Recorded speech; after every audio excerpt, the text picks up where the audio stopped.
Mandy stared at the well-dressed man standing in front of her, his words echoing in her head. "Amanda Black, you've been served," he said with a slight sadness. There was dead silence in the office, and for a moment, Mandy felt as if time had stopped. In her hand was the death sentence of a 5-year marriage. With a quiet sob, she collapsed into her chair, clutching the papers. Slowly, the office began to come around. The stares, whispers, and disapproving looks began to build up. Suddenly, Mandy heard her friend's soft voice nearby. "Mandy, come on," Kit said softly, taking her friend's hand and setting her on her feet. "Let's get you to the conference room, away from that spotlight."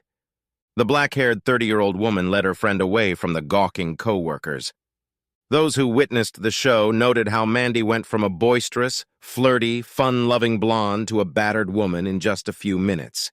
Some saw it as irony or humor. Others saw it as pity. Most already suspected the reason for the divorce.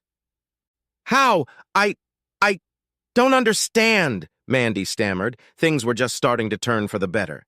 She wrapped her arms around herself, as if the embrace would give her more strength. Kit put her arms around her, trying to comfort her friend. "I don't know, girl," Kit said softly. "Did Eric say anything? Any hints that this was going to happen?" "Just the opposite," she said, panting, "like we were newlyweds again. I thought he was making up for lost time abroad." Kit only flinched slightly, but Mandy noticed it. Mandy mentally went over the last 4 months of her marriage in her head. Ever since Eric had come home from Afghanistan, their sex life had been incredible. It was even better than it had been since his return from Iraq 2.5 years ago. He was so passionate and sensual. "Oh, God," she thought. "Most of the time I can barely walk after this." She smiled sadly, wiping a tear from her eye. "It was so hot and exciting. I mean, after I got back from that business trip last week." Mandy's smile warmed a little. "Oh my God, Keith. Eric just wore me out. We did it so often that I finally begged him to stop." Mandy's smile disappeared as she looked at her friend's questioning face. "No, nothing happened when I was on that trip. I told you it was over," she objected. Kit nodded but didn't smile. "When was the last time Eric just hugged you or just kissed and touched you? Honey, when was the last time he made love to you tenderly?" She sat in a daze, looking questioningly at Kit. "What?" With a determined sigh, Kit looked at her friend before continuing. "Mandy," she asked bluntly, "did he make love to you or just have sex with you?" Mandy covered her face with her hands and sobbed deeply. But why? Why did he do it? She wondered, then suddenly froze. No, he couldn't know, could he? Slowly raising her head, she was horrified. "Oh, God, Kit," she whispered. "He knows. Oh, God, please, no, please, no!" Tears filled Kit's eyes as she hugged her crying friend. She knew Eric pretty well, and if he really did know, it was horrible. Eric nodded, listening on his cell phone. "Thank you, sir," he finally said when he heard that his wife had packages of photos and legal documents delivered. Hanging up, he turned his attention to his laptop. With a simple click, he set in motion a process that would change his unfaithful wife's life forever. She'll remember for the rest of her life, he thought, picking up the phone and dialing the number. "Hello, this is Human Resources," came a pleasant young voice. "What can I do for you?" "Mr. Davis, please," Eric said coldly. "This is Eric Black." "Oh, Mr. Black," said the girl quickly. "Let me transfer you." A few seconds later, Eric was talking to the unsmiling man. The conversation was short. Neither of them raised their voices, but the hostility did not go unnoticed. Finishing the conversation, Eric took a deep breath. Glancing at his phone, he saw that his wife had called him 5 times already. Not yet, he thought, trying to calm himself down. Not yet. There was a sharp knock on the conference room door. When Kit opened it, she immediately recognized the 3 men standing before her. The first was a well-dressed older man named Simon Samuels, the vice president and head of their branch. Behind him stood an imposing John Davis, the head of Human Resources. Kit couldn't help but notice that Mr. Davis's face was bright red, and she could have sworn she could see the heat emanating from his face. Behind them stood Anna Prescott, the office manager and Mandy and Kit's boss. "Miss Garnett, we need to speak to Miss Black," Mr. Samuels said grimly. "Thank you for your help, but please return to your desk." All three went into the room and Kit went out, carefully covering the door behind her. "Miss Black, we have a problem," Samuels began. Mandy walked quickly out into the parking lot, trying not to trip. She held tightly the heavy paper envelope Mr. Davis had given her. Inside were pictures, gruesome pictures of her and Sean Thompson, the business manager from the third floor. Mr. Davis briefly recounted his conversation with Eric. Eric threatened to publicize the fact that the company had failed to follow the code of conduct. He told Mr. Davis that he would discuss this with his soon-to-be ex-wife at home before deciding whether to take any legal action. Mr. Davis informed her that they would meet with Sean next time, but that she should go home and talk to her husband before this gets out of hand. He also informed her that they would all sit down with her and discuss her future at the company tomorrow after she met with her husband. Mandy had a hard time finding her car because she was still crying hard. The bright sunlight reflected off the cars, making them a little harder to identify. Her car wasn't that hard to find, though. The big black Hyundai Santa Fe wasn't so easy to hide. Mandy climbed into it, remembering the arguments that had led to Eric finally agreeing to rent a car for her. He'd relented just before he left for Afghanistan. She wiped her eyes, put on her dark glasses, and headed home. A man in an old Chevy sedan parked nearby pressed a button on his phone. "Thanks, Bob," Eric said calmly. No, that's it. Please tell Ron that you guys did a great job and deserve the award. Thanks again. Goodbye." Looking at his laptop, Eric sighed again. One more call, he thought. One more, and there would be no turning back. But why would he even want to go back? All that was left was an unfaithful wife who'd ripped his heart out and a broken marriage he could never put back together again. Eric shook his head and pulled out his cell phone. He quickly dialed the number and waited. First call, second ring, third ring, a soft click, and then silence. Eric sat emotionless, staring at the video stream on his laptop. Finally, after a few minutes, a tear rolled down his cheek. Mandy pulled the big SUV onto the highway and groaned. She hoped she could avoid rush-hour traffic. She pounded her fist on the steering wheel. At this speed, she knew her usual 30-minute drive would take over an hour. She thought about her marriage, how unlikely it was that she'd be able to salvage any of it. Eric had found out about her affair. Before Iraq, he might have forgiven her, but not now. The pictures had been taken while he was in Afghanistan. She sobbed, realizing what he must be thinking. Although the odds were slim, she had to try to save the marriage simply because she loved him. Funny way of showing it, isn't it? She reproached herself. Cheated on him more than once, but both times he'd gone abroad to serve his country.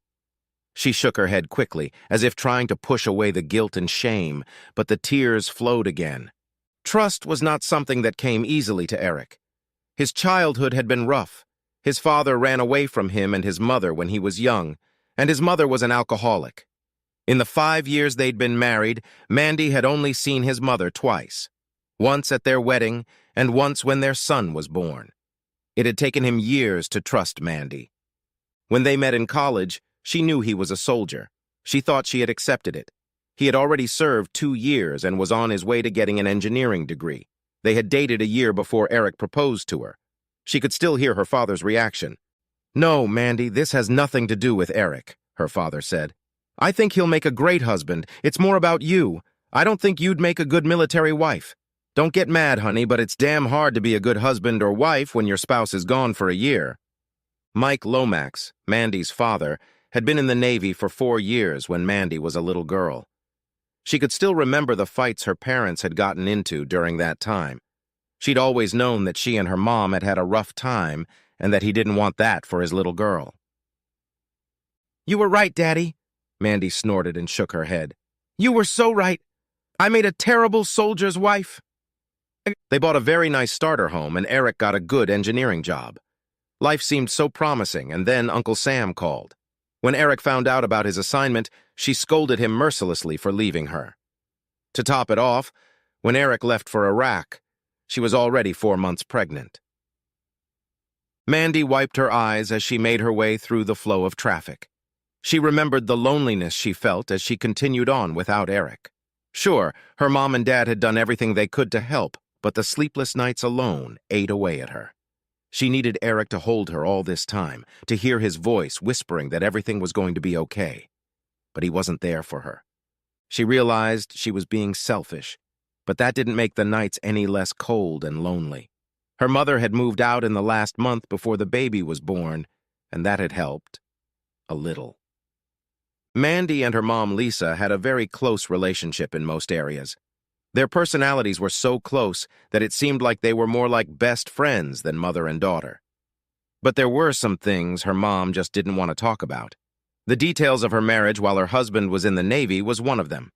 When Mandy tried to turn the conversation to that topic, her mother always got very upset. Eric came home the day after Randy was born. For a moment, Mandy thought they had become a real family, but it didn't last long.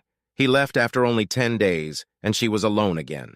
Her mother saw some of the signs and begged her not to give in to them. She kept going on and on about the damage that one mistake could do to the lives of so many people. Of course, she wouldn't go into detail, but Mandy suspected that her father might have been having an affair. They had always been pleasant and polite to each other, even friendly, but never passionate. It was more like they were friends living in the same house. Mandy remembered how she had struggled with depression and loneliness in the months after giving birth. Going back to work helped at first. Then she was assigned to a project with Sean Thompson. Where Eric had the rough, handsome looks of a neighborhood boy, Sean could be a male model. His soft baritone and handsome smile made Mandy's heart skip a beat whenever he entered the room. He held himself with such confidence and made such an impression. She knew he was married to an attractive, wealthy society lady from New York. She and her children had moved to the area just a couple of years ago. She had even met his wife at a party once. She was beautiful, cosmetically speaking, and her personality was perfect for one of those housewife reality shows. But that only made Sean even more arousing. Just a month after they started working together, she gave in to temptation. Gave in? She wrinkled her nose. That's bullshit. I'm the one who flirted with him. A short 2-day business trip with the project team gave her the opportunity to turn that flirtation into a full-blown romance.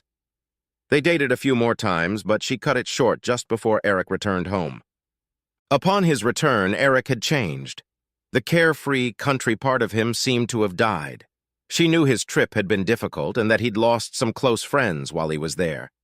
She even remembered his phone call the day after the worst had happened. The Hummer in front of him had hit an improvised explosive device, killing 3 of his friends and maiming another. Eric took it hard. Mandy remembered letting him cry on the phone because there was little she could say to comfort him. She'd even choked up telling him how much she loved and missed him, mostly because she really meant it, but partly because of her shame at having been with Sean just 5 days ago. For the first few months after his return, she just held Eric in her arms, trying to get him back to his old self. She had no doubt that she loved him, and her affair with Sean was just a season of weakness. Then, when everything seemed to be going so well again, the orders came for his deployment to Afghanistan. She was crushed. It was no surprise that 2 months after his departure, she found herself back in Sean's arms. She knew there was no excuse. But in the end, the loneliness and fear overpowered the guilt. She'd pursued Sean again, and it had taken all her charms to lure him away from the succubus in the marketing department he'd started hanging out with after their affair had ended. She felt her face flush with shame at what she'd done. "Of course you're ashamed, but that didn't stop you, did it?" Mandy reprimanded herself. She tried to hold back the tears but couldn't, feeling the self-loathing pouring out with each new tear. Sean had spent several weekends at her house. He had even managed to talk her into taking on another project. For a moment, Mandy even considered leaving Eric. Then reality set in. She, Randy, and her parents traveled to Fort Bragg, North Carolina to meet Eric when he returned for R&R. The trip there was stressful, to say the least. Mandy was sure her parents suspected her, but they hadn't told her yet. Then she saw Eric, and all worries vanished. When he put his arms around her and kissed her, she remembered why she'd married him in the first place. They spent every hour revitalizing their marriage and strengthening their family. Mandy smiled weakly as she remembered that time. Eric had been so passionate, so tender, so incredibly loving that she had sworn to herself at that moment that she would remain faithful to him for the rest of her life. Then Eric told her that he wasn't going back into the army, that he was going to be a civilian 4 months after returning from Afghanistan. She cried openly, knowing that soon they would be a real family again. When she returned from Fort Bragg, she severed all relations with Sean, much to his disappointment and anger. She put everything she had into preparing for Eric's return. Mandy even started seeing a doctor about her fears and loneliness. She was diagnosed with clinical depression and began receiving counseling and medication. As the months went by, she felt herself getting stronger both mentally and emotionally. Every day she vowed that she would make up for it all by becoming the best wife Eric could ever hope for. Finally, when he returned a few months later, she fulfilled her vows. She didn't deny him anything, not her body, her attention, or any part of her love. Although Kit was right, things were different when Eric came home this time. He was more cautious and didn't share his heart as freely. She just thought it was because of what happened when he was overseas. Now she was beginning to realize that he already knew about her affair, and the thought scared her. Eric stared gloomily out the window, watching the light rain fall on those unlucky enough to get caught. He could tell that the small outbreak wouldn't last long. Soon the sun would shine again. Not yet, Eric thought. Not yet. He stared at the small dot on the laptop screen. It had been stationary for a while, but now it was finally moving. His wife's SUV had been stuck in traffic, but was now moving forward. Taking a deep breath, he looked at his watch. It was time to make the call. Depending on what was said, this could be the last time he spoke to the woman he had deeply loved for the last 6 years of his life. Mandy nearly twisted the steering wheel when her cell phone rang. A quick glance told her it was him. She said a short prayer, took a deep breath, and answered. "Eric?" "Yes, it's me," he answered. "Baby, please," she said, trying to suppress a sob. "Please let me try to explain, to tell you how sorry I am. Honey? Eric?" There was only silence. "Honey," she said, "are you still here?" "Yes, for the moment," he answered briefly. "Honey, where are you? Are you at home with Randy?" "I don't have a home, Mandy," he said, and his voice only gave away the pain for a second. "You took care of that?" "Where are you?" "It doesn't matter, I'm just waiting." "For me?" There was hope in her voice. "Like you've been waiting for me, sweetheart." Mandy couldn't hold back the sobs that caught in her throat. She had never heard so much pain and anger in his voice before, and certainly not in hers. "Eric, please, I have so much to say. I screwed up so badly, I know I screwed up, but I need to talk to you. There's so much I need to tell you. I love you, baby, just you." There was silence on the other end of the line. "Okay, Mandy, say what you need to say, but I doubt it'll make a difference. You slept with some other guy while I was gone, not once but many times, so what the hell do you think you can say that's going to make any difference? Please, Eric, please for us," she pleaded through her tears. "Don't leave us until I see you, please, baby. Don't leave us!" he hissed. "As you did to us." "No," she screamed into the phone. "I know what I did, but I never gave up on us. I was lonely and scared. I know that's no excuse, but that's the way it was. But I love you and I believe in us, honey. I really want to put things back together." "Are you serious?" he asked in surprise. Eric hesitated, wondering if she really believed what she was saying. "You mean you haven't abandoned us? What about the way you screamed his name when he hit you over and over again? Tell me, how the hell could you even think that didn't mean fucking leave us?" All she could do was cry as she made her way through the stream of traffic, trying to get to him as fast as she could. If only she could face him, then he would see the remorse she felt, and then maybe there would be some hope. He continued bitterly. "I finally got proof that my whore of a wife cheated on me while I was in Afghanistan. I guess we were both lucky. I think I could have killed you and that asshole if I had found out while I was in the States. After a few seconds, he sighed. Amanda, this will be our last conversation. If we get disconnected or one of us is put on standby, there won't be another conversation. Eric, please, she pleaded. We can go to a counselor. We can handle this, baby. We really can. Look, there are a few things you need to know before you go home. First of all, I cleaned out all our accounts and maxed out all our credit cards. I think you've been cheating on me for the last 3 years, so I'm returning the favor. He ignored her sigh. You can keep the house because I'm pretty sure I can still smell someone else's odor in our bed. I packed everything I wanted. It ended up only fitting in one suitcase, so the rest is yours. You can keep your SUV, though I don't know how you'll pay for it, as I suspect you'll be laid off tomorrow. I have sent these pictures to all of your coworkers, family, all of our friends, and even our church. I have also sent them and a bunch of videos to several websites along with all your information. I suspect you're about to become very popular. Oh, Eric, no, Mandy sobbed. Why don't you wait until we talk? I waited, Mandy, he said calmly. I waited 4 months after I came back, but you didn't say anything. And you wouldn't have said anything if you hadn't been caught, would you, baby? What could she have said? He was right.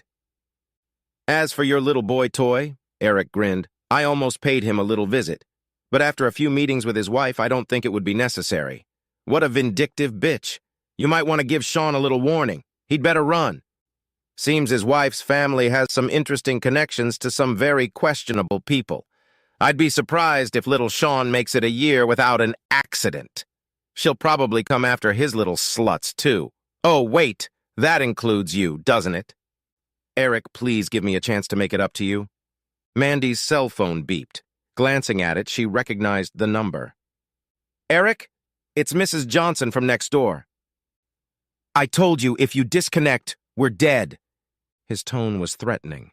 Startled, Mandy answered softly, Okay, baby. I was just worried if something had happened to Randy.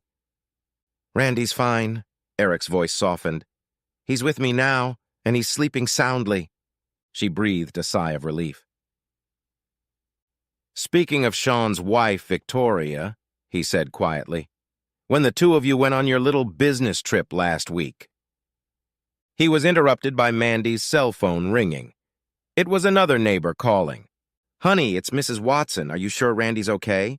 Yes, Randy and I are perfectly fine, Eric said in a tone so creepy that Mandy began to panic. He grinned. Now about Victoria Thompson. She's quite something. While you and that jerk have been acting like you should have been acting for the last 3 years, I spent 2 days getting to know his wife. Up close. Mandy gasped in anger and pain at her husband's betrayal. Her tears flowed again. I'd like to tell you that she's a hell of a lot better in bed than you are, but the truth is, she's not, he declared. Between her whining about everything she wants and where, how, and when to do it, there's no damn time for pleasure. I'm sure Sean would agree. So congratulations, Mandy. You've won the Best Sex Slut Award.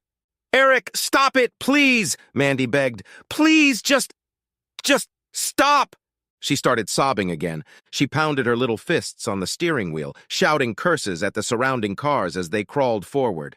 Her composure slowly returned to her, and she wiped away tears of frustration. Okay, Eric, she sniffled. You won. You got your revenge. You broke me. She was silent, waiting for his response, but all she heard was silence. But I still love you, Eric, she said quietly. There's no excuse for what I did. I know that. But all I'm asking for is a chance to make it up to you. I'm begging you, please. Please let me explain myself. There are some medical issues you should know about. If you ever loved me, please meet me. Please, baby. Medical reasons? He snorted. Postpartum depression, clinical depression, bipolarism, heck, try post-traumatic stress disorder. In the end, it didn't matter, did it, Mandy? You went and slept with some other guy anyway. How did I know? It really doesn't matter. As soon as I did, I hired some men to follow you. They did a hell of a job, too, tapping phones and installing cameras all over our house, even putting one in our bedroom. Oh, Eric, she exclaimed. Do you really hate me so much that you're capable of all this? Is there not a drop of love left? Well, there was, he replied quietly, before I saw the video of you and him in our bed. Do you remember that time, Mandy? When Randy walked in on you? Mandy awed. Oh God, no, please, not again. Eric's voice was strained as he tried to control his emotions. Imagine how I felt as I sat there watching my 2-year-old son call another man Daddy. Everything I felt for you died right then as I watched you put our son to bed with both of you. God damn you, you bitch! Eric's voice trembled. I guess I was lucky I didn't know that until we were at Fort Bragg. When I saw it, I was shocked. I almost got lost there, and I was in a place where you can't afford to get lost. Eric looked at his laptop and saw that Mandy was almost home. A cruel smile contorted his handsome face as he continued in a cold tone. As for hurting you, Amanda, I haven't even started yet. I still have a few more. He heard Mandy gasp. Oh my God, she whispered. Surprises, he finished. Mandy pulled her SUV over to the curb and watched in horror as flames engulfed what had once been their home. Like I said, Amanda, the house and everything left in it belongs to you. Mandy shook, still not believing her eyes. Damn, Eric, what have you done?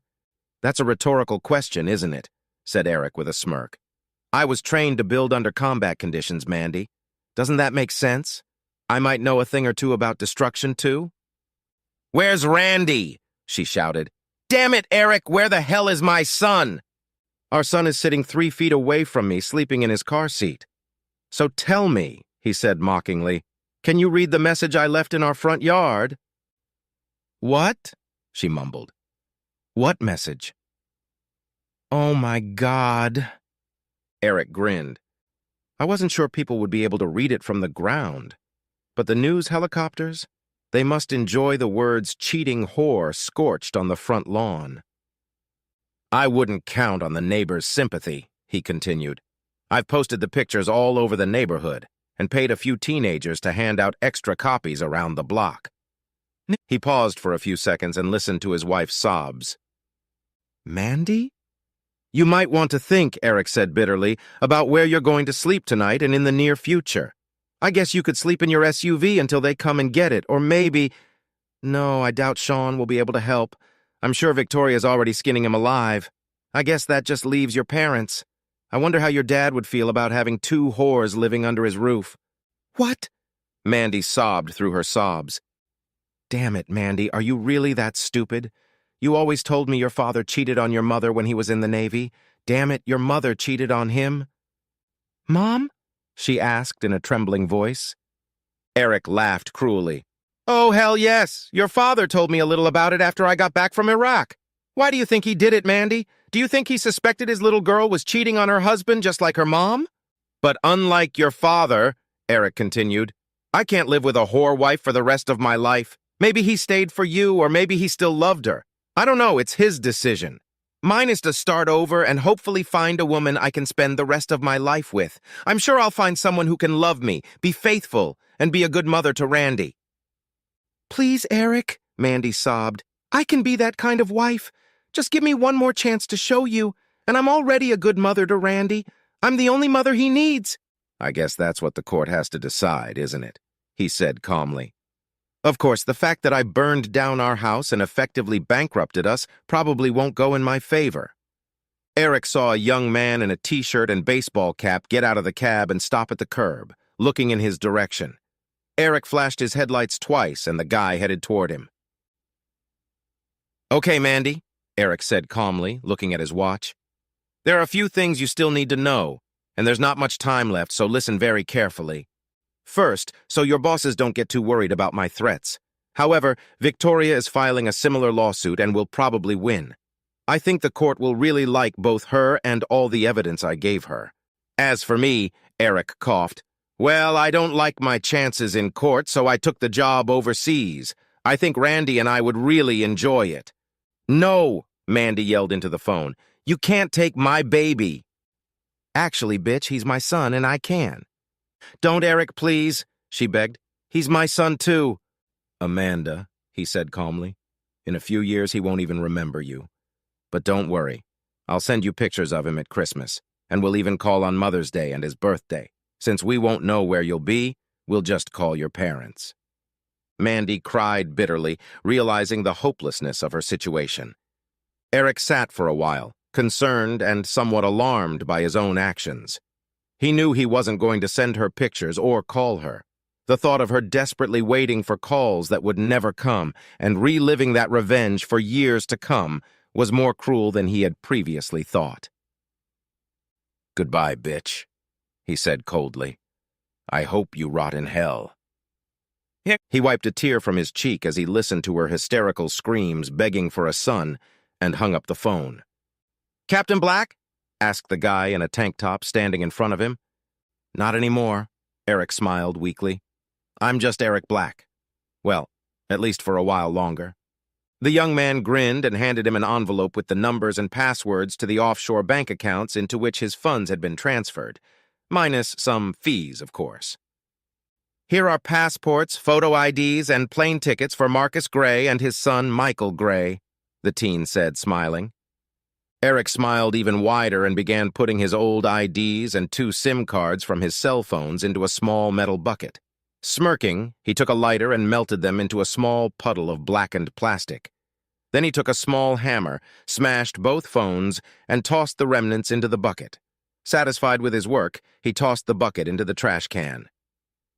"That was better than I could have imagined," Eric grinned. He quickly pulled out his car keys and handed them to the kid. "Tell Bob and Ron thanks for the rental," he said quietly. "To whom?" the young man asked with a wide smile on his face. "I apologize," Eric grinned. "I must have made a mistake."